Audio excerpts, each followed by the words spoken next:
It's claimed that new fishing laws coming into effect next month will be detrimental for Clare's coastal economies. From June the 1st, the Department of Agriculture, Fisheries and the Marine is introducing legislation which will limit anglers to catching just 3 pollacks per day. It follows a warning from the International Council for Exploration of the Sea, which indicates that pollock stocks in Irish waters are at critically low levels and that fishing needs to be temporarily restricted. The Carrigaholt-based chair of the Irish Charter Skippers Association, Luke Aston, says it's already impacting on local business. Chair of the Irish Charter Skipper Association, operating his business out of Carrigaholt, Luke Aston. Luke, there are new pollock conservation measures coming into effect. Laws, I should say, from June the 1st. They've just been announced. It will limit the number of pollock that you and other anglers are allowed to catch in a day to 3.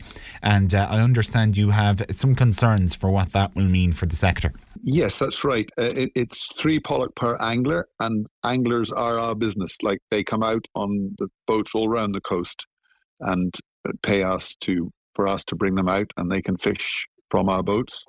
So we'd bring them onto the marks and that sort of thing, and help them with tactics and all that sort of thing. So it's quite a big part of any coastal community. You'll always see the charter angling boats in any small little harbour you go to around the coast, and one of the things that these anglers like to do, among the sport of catching the fish, obviously, but being able to bring some nice fresh fish home with them.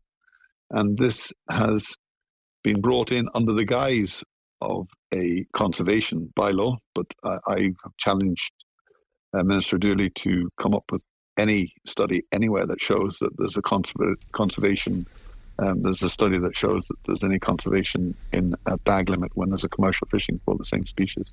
Well, these measures are being introduced by the Department of Fisheries and the Marine, and they do say that they're being introduced in response to scientific advice from the International Council for Exploration of the Sea, ICES. They are also referred to, that's ICES, which indicates that pollock stocks in the Celtic Seas areas, including waters around Ireland, are at low levels and that catches should be restricted in order to support stock recovery. So that is what the Department of the Marine Fisheries is saying is the scientific basis for this. Would you agree with that, Luke?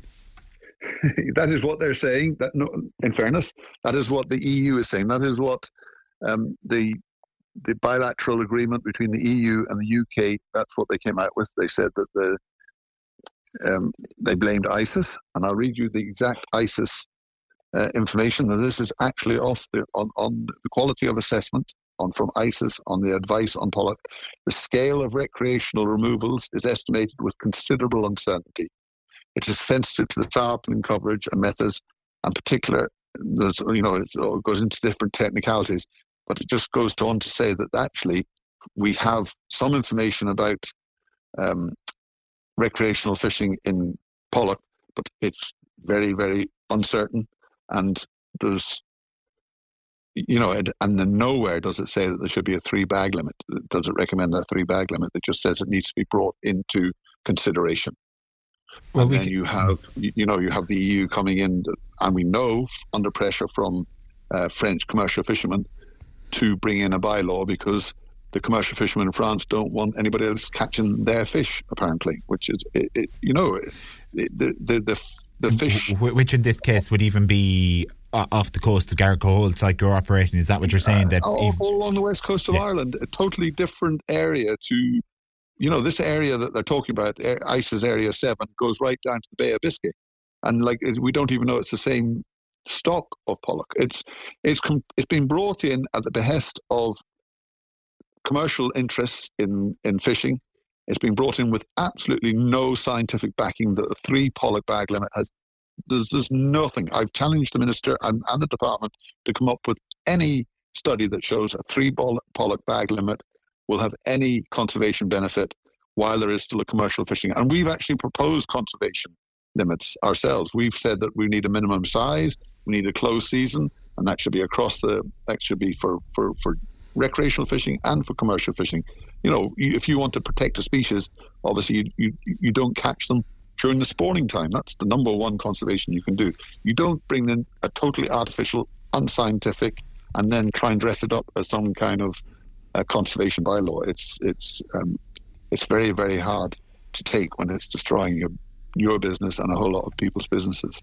Okay, and Luke, obviously, look, people will be listening to this and they'll be hearing that you're raising concerns for the tourism business in Carrigaholt and the venture that you and other charter skippers have, because obviously people like to go there, they like to be anglers for a day and they like to catch the likes of Pollack. But they will be hearing that, look, Pollack is affected in this circumstance. Is there other fish that they can catch, or is that actually deeply hindering the tourism product in Carrigaholt and other areas? Yeah, no, there are other species, and look, we can still have fantastic days out angling, but it is a big part of the business, and the proof is in the pudding. I've had members of the Irish Charter Skippers Association all along the west and south coast contact me over the last couple of days, saying that last weekend in particular, after the announcement, they've had a big raft of cancellations. And like, I talked to one skipper who had one group that booked 10 days fishing every year over the summer, and they cancelled because they like to be able to bring some pollock home. It's only, like, it's not a cheap day out. Everything costs money. You know the price of fuel nowadays and all that sort of thing. But so you can go out, you can have a lovely day on the water, and you can bring home some fresh fish. If you take away the bring home the fresh fish part of it, which pollock would be the majority of, then it makes it a lot less attractive. And as an industry, sea angling is an industry, and the last study done by IFI that shows to the Irish tourism industry, sea angling is worth about 240 million. So, like, it's not inconsiderable, and it's certainly not inconsiderable in small coastal communities all around the coast. And if action isn't taken on this conservation measure, which is coming into effect on June 1st, in your view, Luke, what will that mean for your industry, first of all, but I suppose, look, tourism around Clare's west coast as a whole? It makes it harder to make our industry saleable. And you know, we will survive to a certain degree, but it'll just make it a whole lot harder. And it's just a very hard thing to accept when there's no study anywhere that shows that it has any conservation effect. If there was a good conservation backing to it, we would be all over it. We've had a voluntary minimum size for the last 2 or 3 years. We, being the Irish Charter Skippers Association, we've proposed to the Minister that we would, the ICES themselves say the scale of the information they're backing this on is estimated with considerable uncertainty. We said, well, we will help to draw up a plan that will collect information, do in DNA samples, do all that thing. We will support a closed season where we won't target pollock at all during the spawning season. We would support a minimum size. Those are the sort of conservation issue things that would have a beneficial effect on the stocks of pollock. This will not, and this will damage the product that we are trying to market. Now, that is the Carrigaholt-based chair of the Irish Charter Skippers Association, Luke Aston, speaking with Clare FM's Dara Dolan. For more on this, joined in studio now by Clare Fianna Fáil TD Timmy Dooley, who's Minister of State at the Department of Agriculture, Food and the Marine, with special responsibility for fisheries. Good morning to you. Morning. Timmy, a lot of things, I suppose, raised there by Luke in that piece, speaking with Dara, and I think on a couple of occasions he laid down challenges, I think it's fair to say, to maybe explain some of this. One of them in particular based around studies perhaps on this 3-bag limit and its impacts on conservation. Yeah, look, I mean, there's a really difficult situation happening in our oceans, and particularly the waters in which Irish fishermen and women operate. Luke has a particular interest in this area, and I understand that. I've met him and some of his colleagues who are skippers and who provide access to the waters around our shorelines for sea angling for recreational purposes. But the reality is that fish stocks across a range of species are declining significantly, and it is a requirement at European level and at Irish level to try to work together to put in place a management system that will allow the stock to recover through conservation. And Luke has identified one particular area in relation to the recreational fishers. But reality is that for the past 2 years, commercial fishermen have had no allowable catch. So there has been no commercial fishery at all. The stocks are recovering. They're recovering gradually. And collectively, at European level, what we're trying to do here is keep the fishery open, balance it out between the commercial on the one hand and then the recreational on the other. So it's the fishermen and it's not Luke. I mean, Luke just provides access to the waters for recreational fishermen and women. So and there are others who could fish off the shoreline without any access or from their own craft. So I know the specifics of what Luke's business is about in terms of the service he provides, and yes, there is an impact.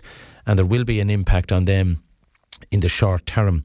But I think no more than what we have done with the commercial fishermen in previous year, allowing them to catch nothing effectively, has had a positive impact in allowing the stocks to recover. And I think with all sides working together, trying to balance this out, give some opportunity to all sides, so that they can get on with their business, is the best way forward. And I think the overall arching ambition of us is to have the fishing stocks recover. And the only way we can do that is reduce the effort for next year. I'd like to be in a position, together with other member states, the following year that we could open it up more and that we wouldn't have to have the bag limit if the stocks recover to a level that we feel confident that the recovery is now in place and will continue with a more open fishery. I think that'll be in the long term benefit to Luke and to others in the skipper fleet or who skipper that fleet of boats that provide access to the waters for recreational fishermen and women, and by sort of being cautious now, we can benefit in the long run. We don't want to see what has happened in other countries where they effectively fish out a species and there's nothing left. There's none of what they refer to as the biomass to be able to recover, that they fish aggressively for too long and effectively don't give the stocks a chance to recover. This is happening, as I said, in other species as well. It's a challenge, and I know the pressure that it puts. Luke's a great guy. He has a great business, works really hard at attracting tourists to West Clare and the Carrigaholt area, and there are others like him right around the coastline who have developed a business themselves, and that's that's it. There's a difficulty for a year or two where we want to see the stocks recover, but I think the onus will be on the fishermen or for the anglers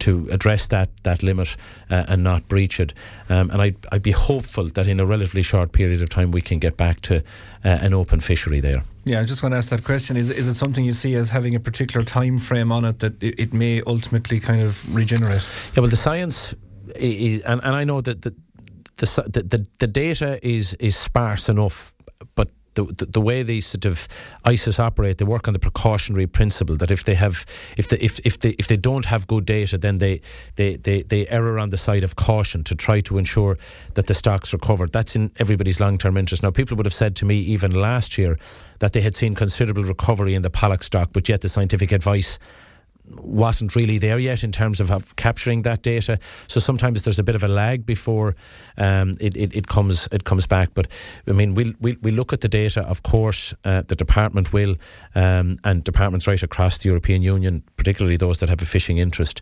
because we want to preserve the stock. We want to ensure that this is a viable fishery long way into the future, but we can't allow it to go below a certain level or it won't even have the capacity to regenerate or recover itself.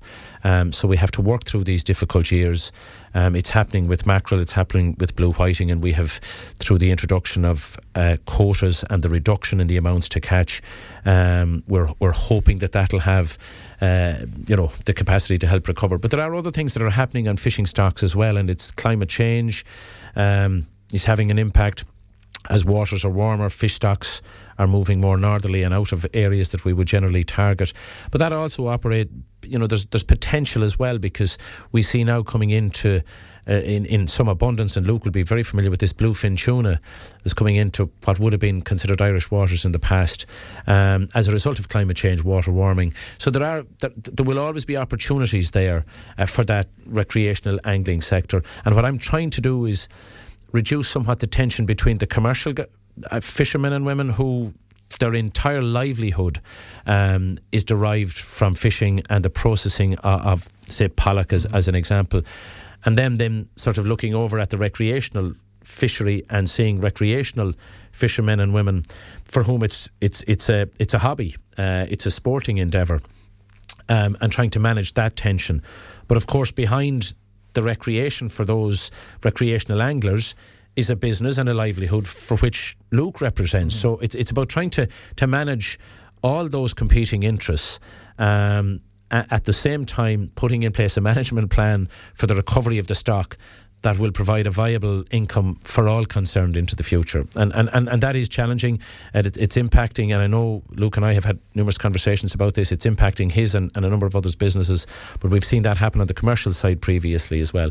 And look, I know it's a challenge to try to get something that works, and nobody is ever fully satisfied with the plan that you bring forward, but at the core of what we're trying to do at department level, and from my perspective, it's about conservation of the stock with a view to having it recover to a point that all elements of the industry, whether it be recreational or commercial, have a viable future. Well, certainly one that we'll be keeping an eye on, no doubt about that. Deputy Dooley, thank you for your time this morning. That is Clare, Fianna Fáil TD Timmy Dooley there, and earlier we heard from Luke Aston, of course, the Carrigaholt based man, speaking earlier on with Clare FM's Dara Dolan.